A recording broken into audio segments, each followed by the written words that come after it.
so much. I love you so much. I love you so much. I love you so much.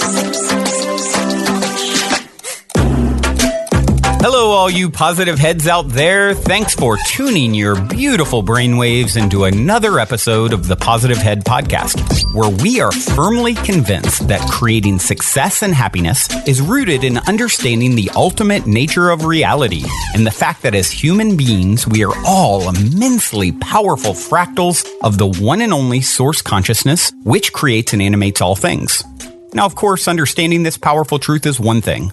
Applying this incredibly empowering wisdom to everyday life? Well, that's another, which is exactly why we provide you with a fresh serving of soul food for thought 5 days a week to help constantly remind you of what matters most. You are it. And I'm your host, Brandon Beecham. I'm the reflection and extension of you who will be here each Wednesday interviewing a different consciousness changemaker.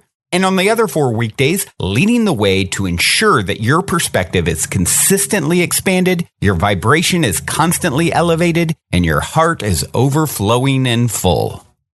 Also, before we jump into today's episode, I'd like to take about a minute and a half to tell you about a few sponsors that not only help to make it possible to produce this show 5 days a week, but that I'm also genuinely passionate about promoting. The first longtime stellar supporter of the show that I want to mention is Gaia. If you're not familiar, Gaia is the go-to source for streaming consciousness content online with over 8,000 video titles. And you can sign up for your first month for only 99 cents at gaia.com/positivehead. That's spelled GAIA.com/positivehead. The second sponsor I'm sincerely passionate about promoting is Purium. It's no mystery that bringing your mind, body, and spirit into balance is necessary if a person truly intends to manifest the greatest and grandest version of themselves. So if you've been looking for a way to easily get organic superfoods into your system every day with a simple plan that can help you reestablish a healthier foundation and relationship with food, like I was doing before I found Purium, I highly recommend going to positivehead.com/transformation and checking out the videos and interviews there where I dive deeply into discussions explaining why I take these products every day. And should you ultimately end up on iShopPurium.com to purchase any of their 50 plus amazing superfood products, be sure to use the code POSITIVEHEAD, all one word, for a 25% discount.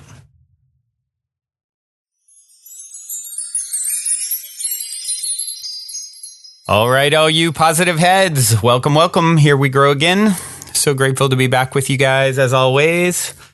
Actually missed yesterday's episode, had some last minute things pop up where I didn't have the opportunity to record. And it happens from time to time. It's happened a little bit more frequently lately with all the optimistic magic that is going on. Certainly juggling more than I ever have in my life. Quite honestly, it's a lot in preparation for, the new moving to a new property, and then also scheduling the guests and all the Mystic Manor retreat guests and people who are coming for the full week immersions, and then of course the show itself.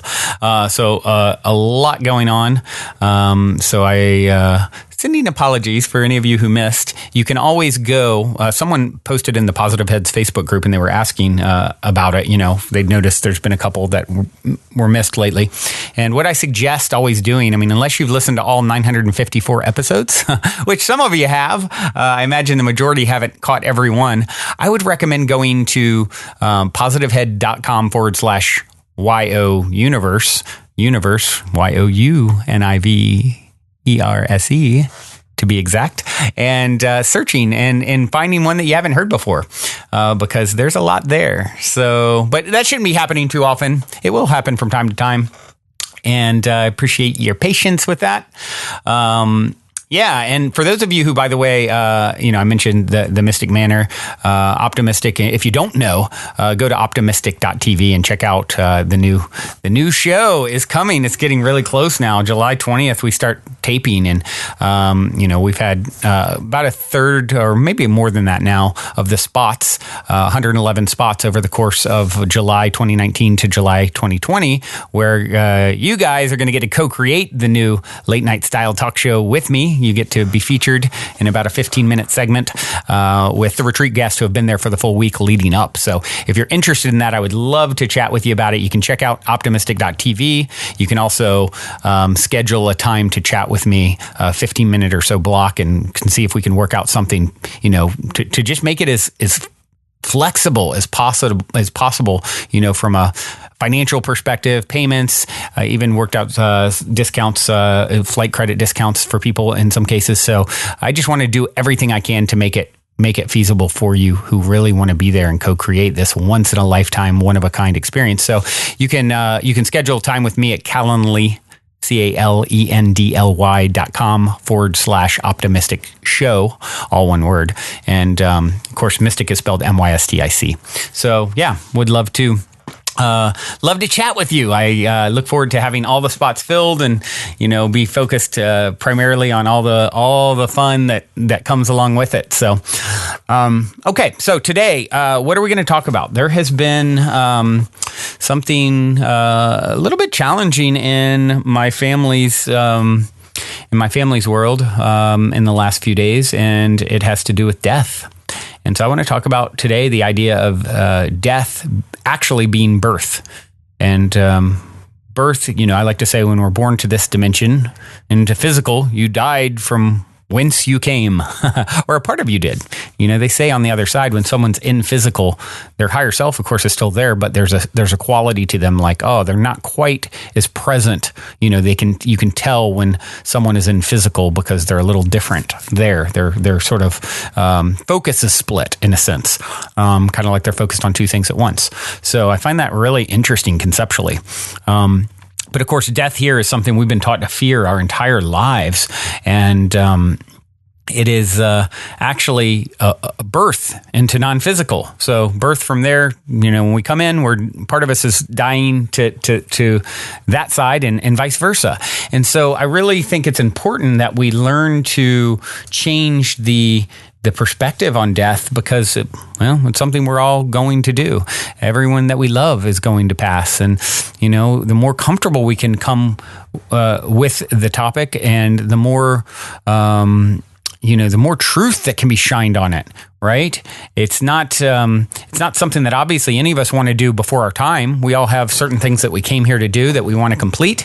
But what I trust is the day I cross and am born back into non-physical will be the exact moment I'm meant to.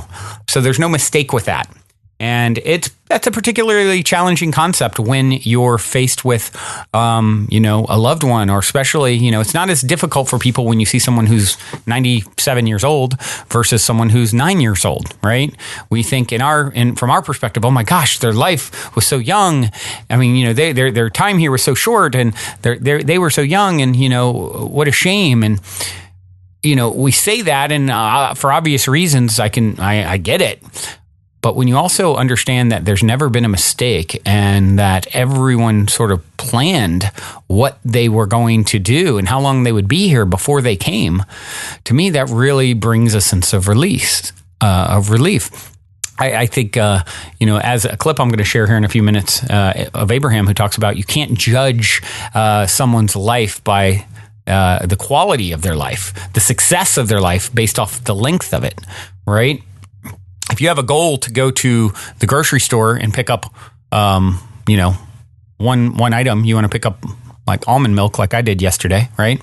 And now if I come home from the store with my goal was to achieve getting almond milk, and someone looked at me and said, "Oh my gosh, what a failure! You didn't get any chips. There's no broccoli. There's no Brussels sprouts." How dare I leave the Brussels sprouts? That is a sin, no matter what perspective you're speaking from. So, basically, if someone were to judge you based off of like the quantity of your journey, right, versus the quality, what was the aim, what was the goal? Obviously, we're mixed up if we're doing that, right? If all I was after was almond milk, then, it was or it was meant to be a short trip. I only wanted to run to the end of the road for a jog, not around the state, then let's look at it for what it is. And if we can move into a state of trust pertaining to this perspective, we can adopt this perspective. I know it brings a sense of relief. It brings, I think of the story of the wise man, and I forget where I originally heard this, but he dreamed that his son, he had a very vivid, very lucid dream that his son had died. His son in his dream had died. And then later that day, his actual son died, and his response was, should I be more sad for my son that died in the dream last night or in this dream? Right? And that can seem a little callous from one perspective, but I think the point is it's all a dream. It's all Maya. It's all illusion. And you can never really lose anyone.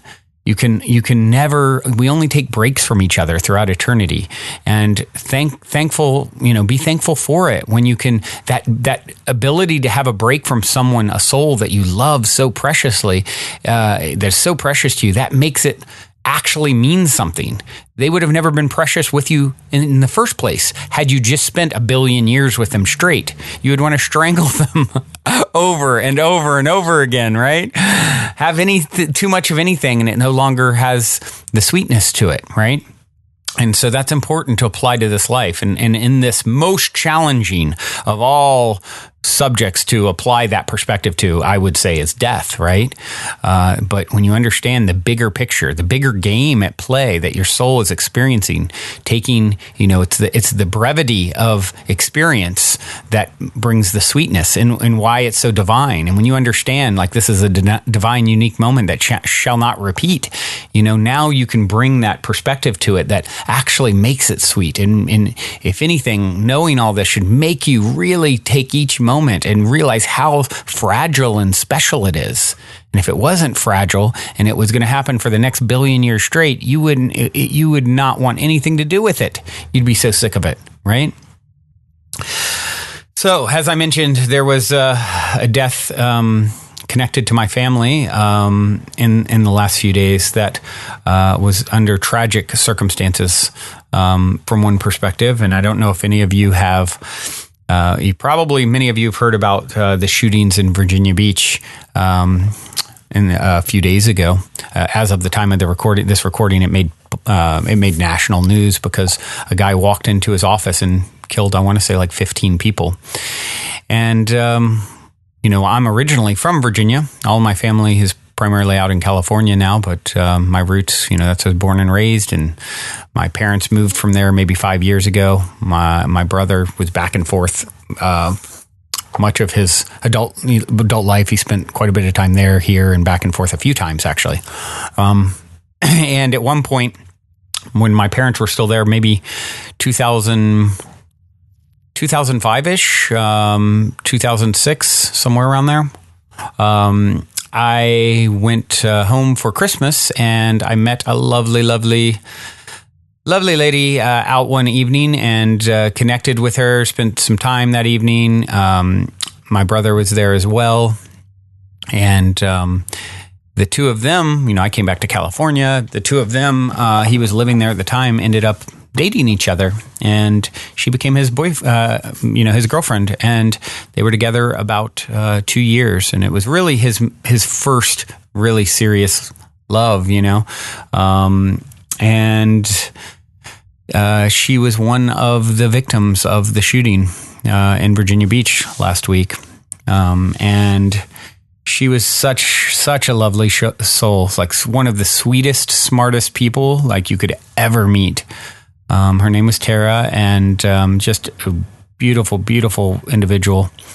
And just, obviously the thought of her going in such a violent way just seems so tragic, because she was like literally so pure and sweet and good and smart. She's an engineer, and She had a 2-year-old that's left behind. She's married now, and has married in recent years, and my family was just like devastated. My mom really, really loved her. She hasn't always been a big fan of my brother as partners. She was a very big fan of Tara, and used to always talk with her mother, saying, they would get together and say, I hope our kids get married one day and have kids, and that didn't happen, but.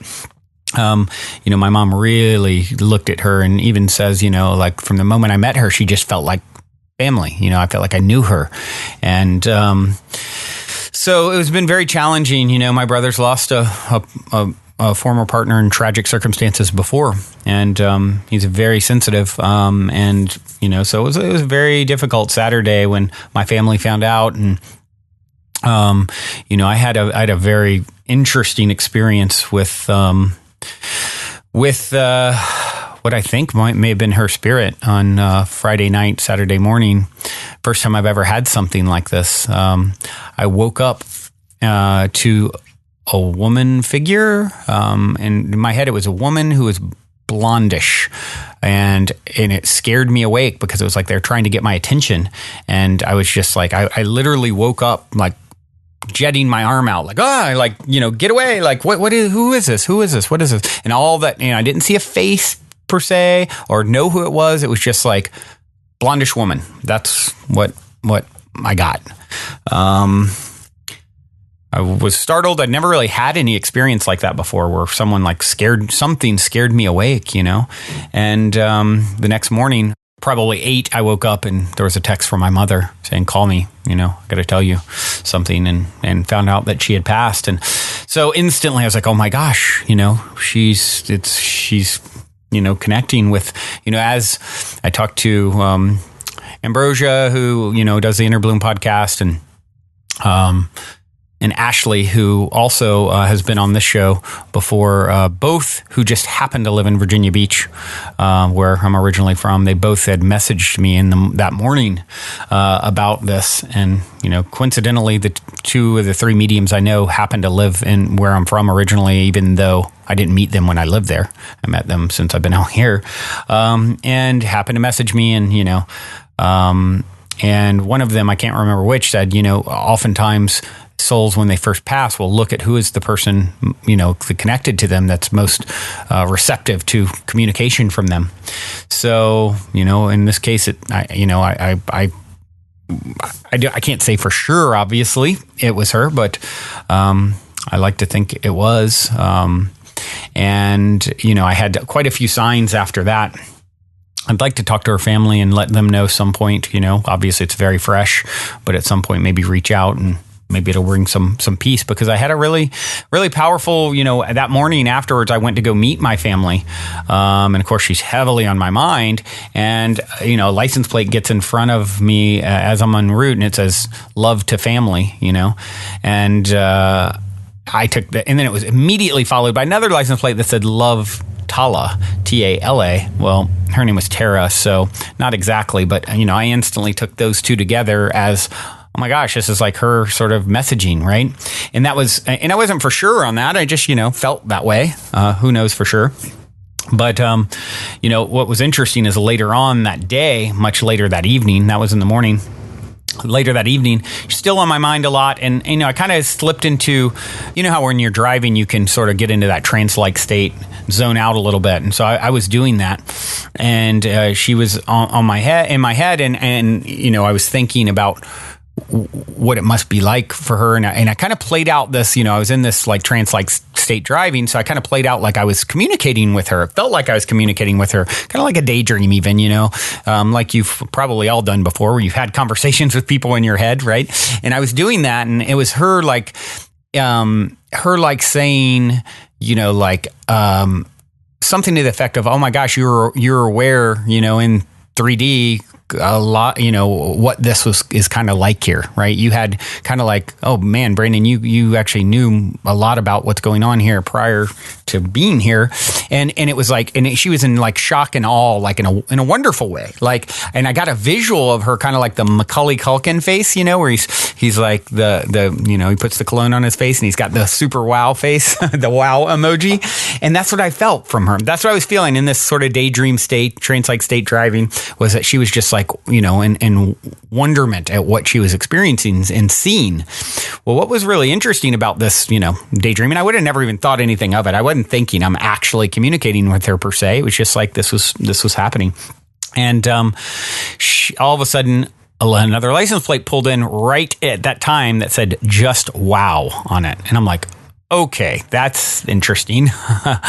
I'd had the other ones earlier in the day, and so I called my brother and just like wanted to tell him, he was really struggling with the emotion of it all. I think that day, and he had a partner that had committed suicide years ago as well, and he had a lot of trauma to work through with that because he felt partly responsible. He had ended the relationship and, felt very partially responsible. And so I think this triggered a lot of that old wounding for him because he had ended his relationship with Tara as well. And, I think there was a lot of hurt there as well. And so, I think this brought up here's that his similar energy again, right? An ex-partner who's gone, who now he's dealing with the pain of having hurt them. And in both cases, they were like in such sweet souls, And so I wanted to give him some relief and call him and tell him this Just Wow thing. And then, right after that, a license plate got in front of me that said, "Got a jet." I don't know, take that for whatever it means to you, like, oh, gotta go. Like, that's sort of like she just left 3D, right? And then I'm calling him and I'm like, wow, Ryan, here's what happened. I was kind of talking to her in my head, and then Just Wow, which was exactly what I had seen visually in my head just before that, the wow face. And then I was like, and then I got into, me, I kind of got into, look, it's all connected. She's part of our soul family, obviously. She even looked like she could kind of be in our family. And, our mother like felt like such a deep connection to her the moment she met her and just loved her like a daughter. And I was talking about all the connection. And of course, Ryan, my brother, sort of met her originally through me. So it was like the three of us were connected and was talking about that. And then 3 G's got in front of me as I'm talking about that, and it said GEEZ. So I don't know, 3 G's, what that could mean. I was talking about us being like, we're all one, it's all God. I don't know, maybe 3 gods or who knows? You can interpret it however you want. I don't know. That one wasn't quite as impactful as a few of the others, obviously. And then right after we hung up, then one more license plate, family tree. So yeah, it was really something really, really incredible. And I felt certainly some relief. And I hope it helped bring some relief to my brother, sharing that with him. And he takes things like this very, very hard. And I found a poem, and I've read this before many times, or a couple times rather, over the years, by Mary Elizabeth Fry, talking about death. She said, "Do not stand at my grave and weep. I am not there. I do not sleep. I am 1,000 winds that blow. I am the diamond glints on snow. I am the sunlight on ripened grain. I am the gentle autumn rain. When you awaken in the morning's hush, I am the swift, uplifting rush of quiet birds in circled flight. I am the soft stars that shine at night. Do not stand at my grave and cry, I am not there. I did not die." Super beautiful, huh? The beautiful, beautiful, beautiful journey we're on through eternity, floating in eternity. Etching, leaving our marks, and moving on. Make the most of it, everyone. I have a track here. Not a music track yet. We're not quite there yet. I have a clip, rather, from Abraham titled "Putting Death in the Proper Perspective." It's a relatively short one. Let's take a listen. Okay, I have a different question, which is, in a tape about 2 or 3 years ago, you said 2 people came forth together with the agreement that one might die early, and for the purpose of them learning that there is no such thing as death? It happens all the time. Some of you come forth intending very fast, brief, explosive, delicious experience. You cannot evaluate or judge the quality of a life by its length. My question is, who is it that learns? That learns that information. Well, that is always that experience in the case that we are talking about, and there are many such cases. The benefit is to the physical humans that remain beyond, who now have born within them a stronger than ever desire to understand the relationship between the physical and the non-physical. Because the one who makes the transition knew it and knows it instantly. In other words, in that transition, in that which you call death, there is not such thing. We prefer to call it croaking. It is so disrespectful. Yes. When someone croaks or when someone makes their transition into non-physical, what happens is they reemerge instantly in the pure positive non-physical energy.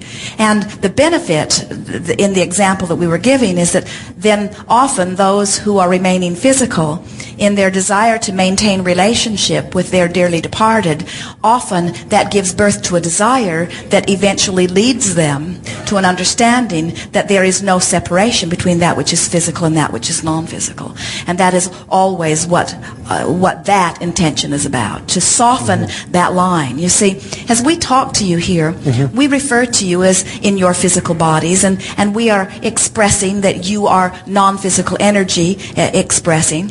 In the beginning, because so many physical beings did not understand that they are extensions of non-physical energy, they think that there may be afterlife. They want to believe that, but very few really have any strong sense of what that is all about.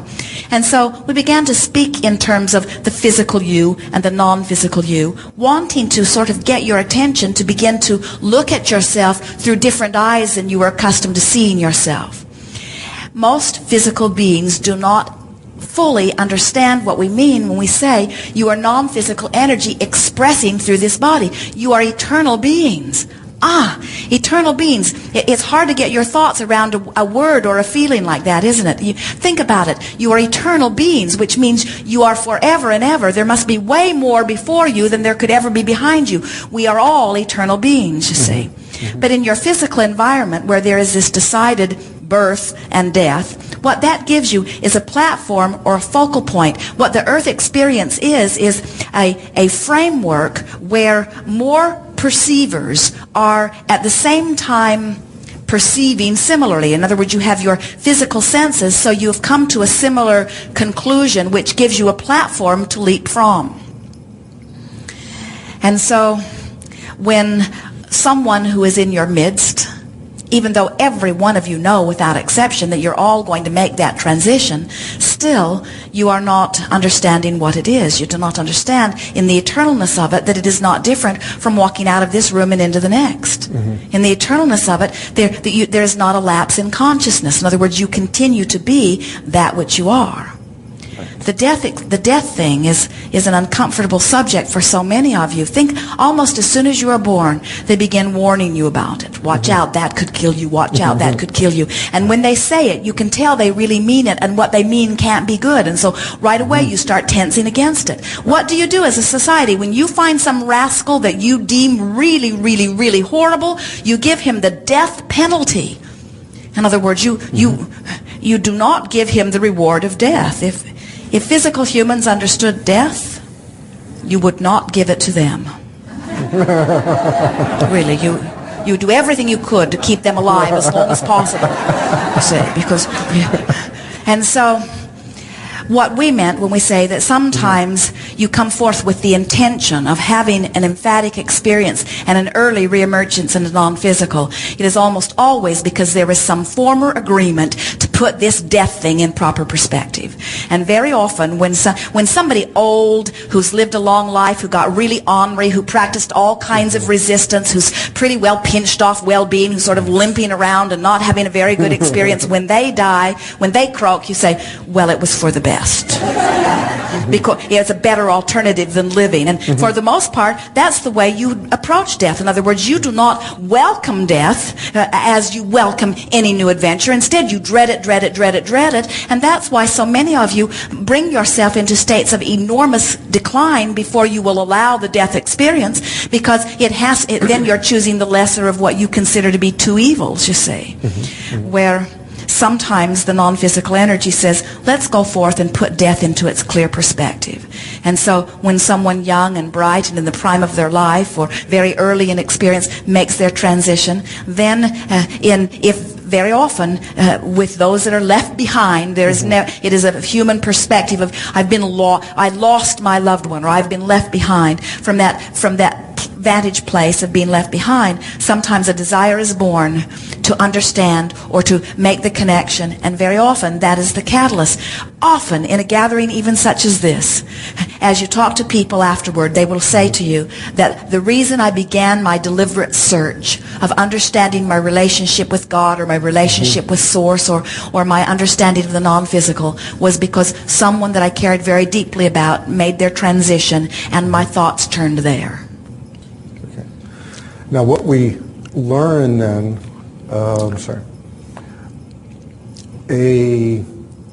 as the person leaves, and you said it increases the desire on the part of the person left behind to learn this and to understand it. To understand connection between two.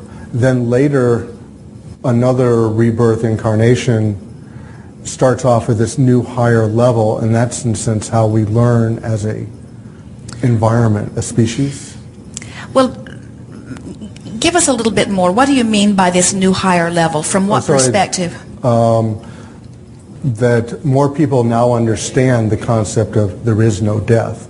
So then when a new person comes in or reincarnates, that is more of a ground of being from which knowledge is more disseminated throughout the world. Well, here's the thing we want you to realize is that while everything is expanding, and while certainly there is benefit for all from every experience that is lived, the non-physical energy already understands that. In other words, there is not one of you that will be separate from that reemergence into pure positive energy. And so it's not like you have to go through the death experience in order for the spirit to understand it. The spirit understood it. The spirit knows it. It is for the benefit of those who are still remaining physical to understand it, so that they can be in a place of more allowing. In other words, it helps them to let more of it in. It isn't until you begin to no longer dread and push against death, you can't really live.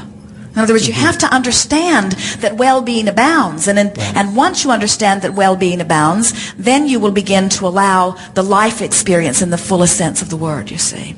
We want to be clear that the reemergence back into the non-physical is a delicious, imagine in one fell swoop, leaving behind all doubt and fear and worry and blame and reemerging. And what we want you to understand is that spirit or that energy, that consciousness knew that. In other words, that's who you are as non-physical energies. You don't come forth into the physical to bang around to gain knowledge so that you can die and be a better angel. That is a distortion of what it is all about, you see. When we come back from segment of refreshment, we'll talk further about what this physical life experience really is about. You are complete for now? Yes. We are complete.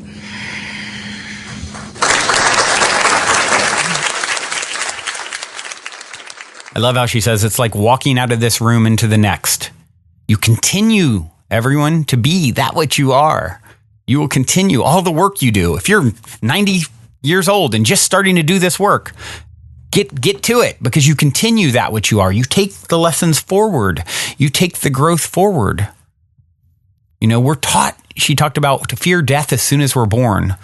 I look forward to death, not in a way I want to go. I want to be here for a very, very long time. But man, what an adventure. Like she said, look, if you really understood the death penalty, you would not give people who have done terrible things that gift, right? Isn't that a wonderful perspective?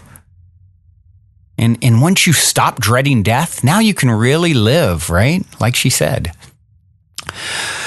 You're ready to really live fully without fear, without that fear of death or what comes next, or what if I lose, or what if I look silly, or what if I'm embarrassed, or forget all that.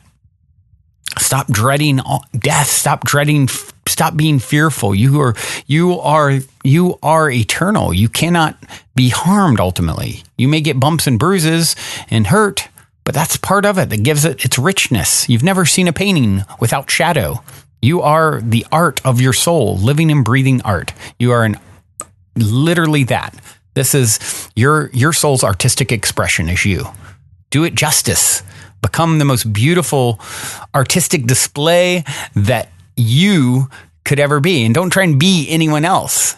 Be a you till full. You're beautiful. Be you. Be a you till full. You don't have to be anything other than yourself. I have one more poem here I want to leave you with today. It's by Henry Scott Holland. It's actually one my brother posted online as he spoke about, saying goodbye to his dear friend Tara, our dear friend. Henry Scott Holland wrote many moons ago, "Death is nothing at all. It does not count. I have only slipped away into the next room. Nothing has happened. Everything remains exactly as it was. I am I, and you are you. And the old life that we live so fondly together is untouched, unchanged. Whatever we were to each other, that we are still. Call me by the old familiar name. Speak of me in the easy way which you always used to. Put no difference into your tone. Wear no forced air of solemnity or sorrow. Laugh as we always laughed at the little jokes that we enjoyed together. Play, smile, think of me, pray for me. Let my name be ever the household word that it always was. Let it be spoken without an effort, without the ghost of a shadow upon it. Life means all that it ever meant. It is the same as it ever was. There is absolute and unbroken continuity. What is this death but a negligible accident? Why should I be out of mind because I am out of sight? I am but waiting for you for an interval, somewhere very near, just around the corner. All is well. Nothing is hurt. Nothing is lost. One brief moment and all will be as it was before. How we shall laugh at the trouble of parting when we meet again." Super beautiful. Have a song here for you. This is Noah Gunderson. Seems appropriate to play today. Beautiful, beautiful track. Send the Rain to Everyone is the title. Till next time, journey well. Love you all so, so much. Also, before we cue up today's song, I wanted to let you all know that we have finally created the Game with the Universe on our website, where you can choose the first number that comes to your mind, and it'll pull up that episode number of the podcast. I've been saying this is a great way to co-create synchronicity and magic with your higher self for quite some time by doing this manually. But now, if you go to positivehead.com/YO universe, there is a super fun and simple interface to play this game with your higher self. I firmly believe just by setting the intention to play in this way, it opens up the door for magic, and it's a synchronistic way to hone in on nuggets of wisdom out of the huge catalog of episodes that are specifically appropriate for you at this time in your journey to becoming the next greatest and grandest version of yourself. And it also makes for a super fun way to engage and invite friends, family, people on social media to check out the podcast as well. So be sure to check out positivehead.com/YOUNIVERSE and be sure to tell all your friends so they can play a game with the universe, which also helps the show to reach new people, which I greatly appreciate. And as a quick reminder, be sure to also check out positivehead.com/transformation if you're curious to learn more about Purium superfoods and why I take them every day. On this journey of becoming the next greatest and grandest version of ourselves that we have all embarked upon, I can't stress the importance of managing your physical vibration enough. And quite honestly, Purium has put together the simplest plan I've found to do so, and I'm sincerely excited to share it with all of you. Lastly, if you're craving more consciousness elevating content, be sure to check out Gaia, which is my personal go-to source for streaming consciousness content on the web, where you can stream an incredible 7,000 plus exclusive videos covering 5,000 years of wisdom. As you all hear me constantly say, it's a daily conscious effort to maintain an elevated vibration. And if you're looking to journey deep down the rabbit hole to do so, then Gaia is the best place I know of to do it, period. And you can sign up for your first month for only 99 cents at gaia.com/positivehead. That's spelled GAIA.com/positivehead. Check it out.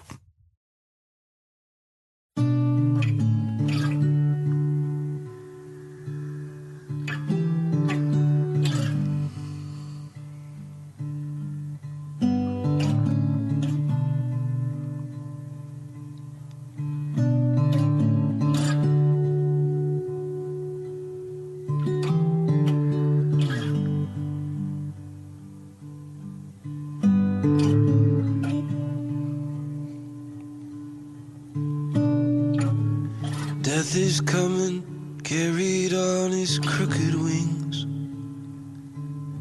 I can't do anything.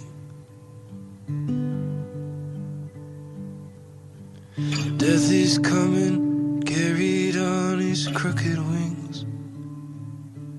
I can't do anything.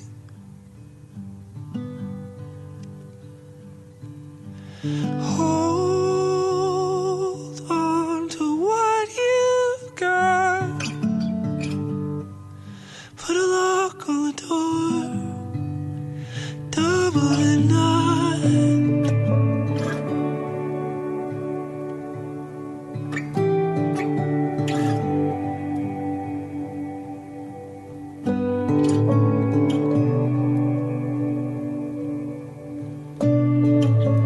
Love is coming for to carry me.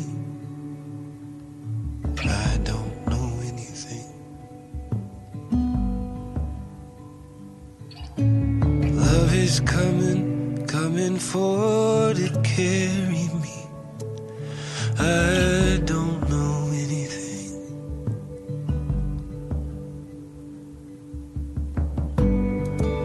Send the rain, send my love, send my love to everyone. Send the rain, send my